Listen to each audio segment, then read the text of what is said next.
Good morning, students. Welcome back to biology class. From today, we have to begin our new chapter, lesson 2, that is biological classification.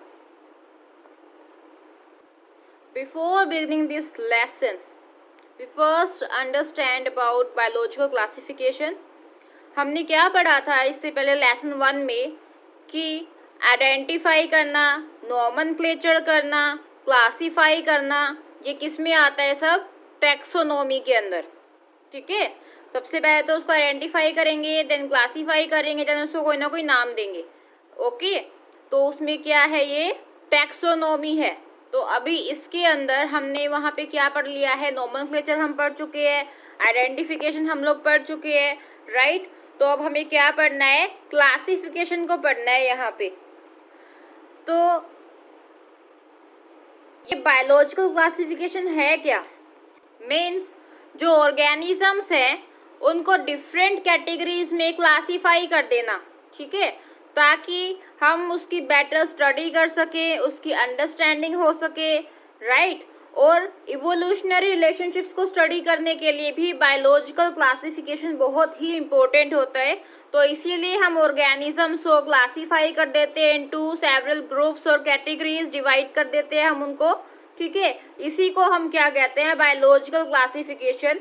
Because हम living organisms को classify कर रहे हैं, right, into different categories. Alright, that's why हम इसको क्या बोलेंगे? Biological classification. सबसे पहले जो फादर ऑफ बायोलॉजी है, ठीक है, वो हमें पता होना चाहिए. वो कौन है? एरिस्टोटल.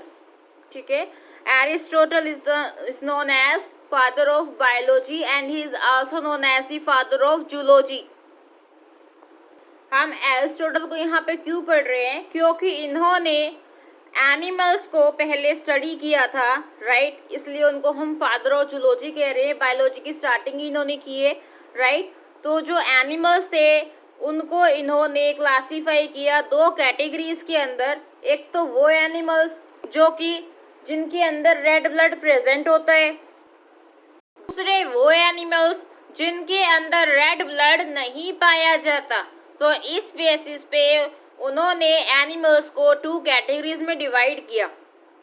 इसके बाद इन्होंने प्लांट्स को भी कुछ कैटेगरीज में डिवाइड किया. वो थी herbs, shrubs and trees. Herbs जो बिल्कुल छोटे छोटे प्लांट्स होते हैं, राइट. इसके बाद जो झाड़ी जैसे प्लांट्स होते हैं उनको हम कहते हैं श्रब्स. और जो बहुत ज़्यादा हाइट के प्लांट्स होंगे उनको हम क्या बोलेंगे? ट्रीज बोलते हैं. ओके, इसके बाद थियोफेरेस्टस, ये एरिस्टोटल के ही चेले थे. ओके, और उनको फादर ऑफ बॉटनी के नाम से जाना जाता है. उनको father of ancient plant taxonomy के नाम से भी जाना जाता है. ठीक है, उन्होंने बुक्स लिखी थी प्लांट के ऊपर. सबसे पहले जो उन्होंने बुक लिखी वो कौन सी है? Historia plantarum. कौन सी है? Historia plantarum. उन्होंने प्लांट्स को 4 ग्रुप्स में कैटेगराइज किया था: trees, shrubs, undershrubs and herbs. Trees जो बहुत ज़्यादा ऊंचे हाइट के प्लांट्स होते हैं, देन उससे छोटे श्रब्स होते हैं, देन उससे छोटे अंडरश्रब्स कहलाएंगे, देन बिल्कुल छोटे कौन से होंगे? हर्ब्स होंगे. इसके बाद बात आती है एक और साइंटिस्ट की जिनका इसके अंदर काफ़ी ज़्यादा रोल था क्लासिफिकेशन के अंदर. ठीक है, इनका रियल नेम था कार्ल वॉन लिनी. और इन्होंने अपना नेम चेंज कर लिया था क्योंकि उनका जो वर्क था वो लैटिन लैंग्वेज के अंदर था. इसलिए उन्होंने खुद का नाम क्या कर लिया था? Carolus Linnaeus. ओके, वो एक स्वीडिश साइंटिस्ट थे और उन्होंने 2 किंगडम्स बनाई थी. यानी कि उन्होंने 2 किंगडम सिस्टम हमें दिया था और उसके अकॉर्डिंगली उन्होंने 2 किंगडम दी हैं, प्लांटी एनिमेलिया. ठीक है, जो प्लांटी किंगडम है उसके अंदर तो वो ऑर्गेनिजम्स आते हैं जो कि प्लांट जैसे दिखाई देते हैं. एनिमेलिया के अंदर वो ऑर्गेनिजम्स आते हैं जो कि एनिमल्स से मिलते जुलते हैं. अब कुछ डीमेरिट्स थी 2 किंगडम क्लासिफिकेशन की. वो क्या थी? उनका जो 2 किंगडम क्लासिफिकेशन था उसमें bacteria, blue green algae, eukaryotes, fungi, mosses, bryophytes gymnosperm, angiosperm etcetera, वो सब एक ही ग्रुप में प्लेस किए गए थे, विच इज प्लांटी और we can say plants.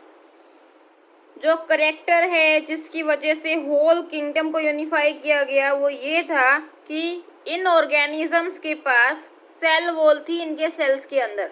Alright, two kingdom classification system के अंदर जो यूनिसेलर ऑर्गेनिज्म थे जैसे कि क्लेमाइडोमोनास, क्लोरेला, और जो मल्टीसेलर ऑर्गेनिज्म थे जैसे कि स्पाइरोगायरा, वो सब एक ही ग्रुप में प्लेस किए गए थे अंडर एल्गी और प्लांट्स। तीसरी इनकी डीमेरिट क्या थी? इन्होंने हेट्रोट्रोपिक फंगी और ऑटोट्रोपिक ग्रीन प्लांट्स को डिफरेंशिएट नहीं किया था, जबकि उनकी सेल वॉल की कंपोजिशन में डिफरेंस था। वो ये कि जो फंगी है उनकी वॉल्स के अंदर तो चिटिन प्रेजेंट था, जबकि ग्रीन प्लांट्स के अंदर सेल वॉल के अंदर सेलुलोज प्रेजेंट था। यूग्लिना की पोजीशन को भी फिक्स नहीं किया गया था। तो ये सब थी डीमेरिट्स। इसके बाद बात करते हैं नेक्स्ट साइंटिस्ट की, George Bentham and Joseph Dalton Hooker. George Bentham and Joseph Dalton Hooker के बारे में है ये। इन्होंने बुक लिखी थी Genera Plantarum, okay, and they are related with Royal Botanical Garden. और जो रॉयल बोटेनिकल गार्डन में काम करते हैं या बोटेनिकल गार्डन में काम करने वाले जो भी लोग होते हैं उनको क्यूरेटर बोलते हैं। ऑलराइट, इन्होंने अपनी बुक के अंदर यानी बेंथम एंड हुकर ने बिगेस्ट नेचुरल क्लासिफिकेशन दिया था स्पर्मेटोफाइटा का। स्पर्मेटोफाइटा का मतलब होता है सीड बियरिंग प्लांट्स, ओके। ऐसे प्लांट जिनके अंदर सीड्स होते हैं उनको हम कहते हैं स्पर्मेटोफाइटा। इन्होंने 202 फैमिलीज बताई थी स्पर्मेटोफाइटा की, और स्पर्मेटोफाइटा को इन्होंने क्लासीफाई किया 3 कैटेगरीज में। डाइकोटिलिडनी, डाइकोट्स, ठीक है, इनकी 165 फैमिलीज होती है। देन जिम्नोस्पर्म्स, इनकी 3 फैमिलीज हैं। मोनोकोटिलिडनी, इनकी 34 फैमिलीज हैं यानी कि मोनोकोट्स की, ओके। अब बात करते हैं इनकी मेरिट्स की एंड डीमेरिट्स की। जो मेरिट्स हैं वो ये कि इनका क्लासिफिकेशन जो है वो नेचुरल था। इनका जो क्लासिफिकेशन है वो बेस्ड था मेनली फ्लोरल कैरेक्टर्स के ऊपर। Now it's turn about merits and demerits. जो मेरिट्स हैं वो ये कि ये सिस्टम जो था क्लासिफिकेशन का वो नेचुरल था और ये फ्लोरल कैरेक्टर्स के ऊपर बेस्ड था, जो कि बहुत ही अप्रिशिएबल है क्योंकि फ्लोरल कैरेक्टर्स ज़्यादा स्टेबल होते हैं as compare to the vegetative ones. Vegetative characters कौन से होंगे? Root, stem, leaves. ऑलराइट, ये सिंपलेस्ट क्लासिफिकेशन है, बेस्ट तो नहीं है, लेकिन ये डिपेंडेंट है किसके ऊपर? हर्बेरियम शीट्स की अरेंजमेंट पे हर्बेरियम के अंदर, राइट। और ये सिंपलर वन है। तो मेन रीज़न सिंप्लिसिटी का यही है कि ये जो क्लासिफिकेशन है ये बेस्ड है एक्चुअल ऑब्जर्वेशंस पे, और इसीलिए हम इसको नेचुरल क्लासिफिकेशन सिस्टम कह रहे हैं। जो डीमेरिट्स हैं वो क्या है इसके अंदर फाइलोजेनी को कंसिडर नहीं किया गया। दैट मीन्स कौन सा पहले आया प्लांट, कौन सा बाद में आया, उसके हिसाब से इसको नहीं बनाया गया, ठीक है। जिम्नोस्पर्मी को डाइकोटिलिडनी एंड मोनोकोटिलिडनी के बीच में प्लेस किया गया है, जबकि जो एक्चुअल फाइलोजेनी है वो होनी चाहिए थी पहले जिम्नोस्पर्मी, देन डाइकोटिलिडनी, देन मोनोकोटिलिडनी। ऑलराइट, अब हम नेक्स्ट साइंटिस्ट के बारे में बात करते हैं। Next scientist is R.H. Whittaker. इन्होंने 5 किंगडम क्लासिफिकेशन सिस्टम दिया था, और ये जो किंगडम्स इन्होंने दी थी उनका नाम है Monera, protista, fungi, Plantae and animalia, ठीक है। इनका जो मेन क्राइटेरिया था वो क्या था? सेल स्ट्रक्चर यानी कि कॉम्प्लेक्सिटी ऑफ सेल, ठीक है, इसके बेसिस पे। थैलस ऑर्गेनाइजेशन यानी कि ऑर्गेनिज्म की कॉम्प्लेक्सिटी या बॉडी का ऑर्गेनाइजेशन। तीसरा पॉइंट मोड ऑफ न्यूट्रिशन, भाई किस टाइप का उसमें न्यूट्रिशन फॉलो हो रहा है, राइट। इसके बाद नेक्स्ट पॉइंट इज रिप्रोडक्शन और lifestyle, then phylogenetic relationship. Next what we will do, अब हमें फाइव किंगडम क्लासिफिकेशन को पढ़ना है, राइट। जो 5 किंगडम्स दी गई थी, मोनरा, प्रोटिस्टा, फंगी, प्लांटी, एनिमेलिया। जो मोनरा है इसके अंदर सभी के सभी प्रोकैरियोट्स आते हैं, जैसे कि यूबैक्टीरिया है, रिकेट्सिया है, chlamydia, actinomycetes, blue green algae, archaebacteria, mycoplasma, ये सब किस में आएंगे? मोनरा के अंदर आएंगे। देन प्रोटिस्टा, इसमें सभी यूनिसेलुलर यूकैरियोट्स आएंगे, जैसे कि डायनोफ्लैजिलेट्स है, ठीक है, डाईएटम्स है, डेस्मिड्स है जिसको गोल्डन एल्गी भी बोला जाता है, यूग्लिनोइड, स्लाइम मोल्ड जिसको फाल्स फंगी बोला जाता है, एंड प्रोटोजोन्स। फंगी के अंदर सभी ट्रू फंगी आती है, एग्जाम्पल फाइकोमाइसीड्स, एस्कोमाइसीड, बेसिडियोमाइसीड, ड्यूटेरोमाइसीड्स, ये सब क्या है? फंगी है, राइट।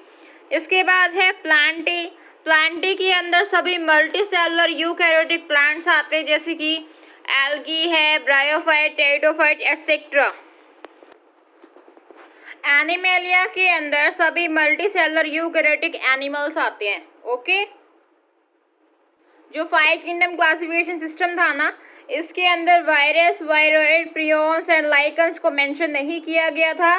5 किंगडम क्लासिफिकेशन सिस्टम के अकॉर्डिंग क्लेमाइडोमोनास एंड क्लोरेला को प्लेस किया गया था किंगडम प्रोटिस्टा के अंदर, ऑलराइट।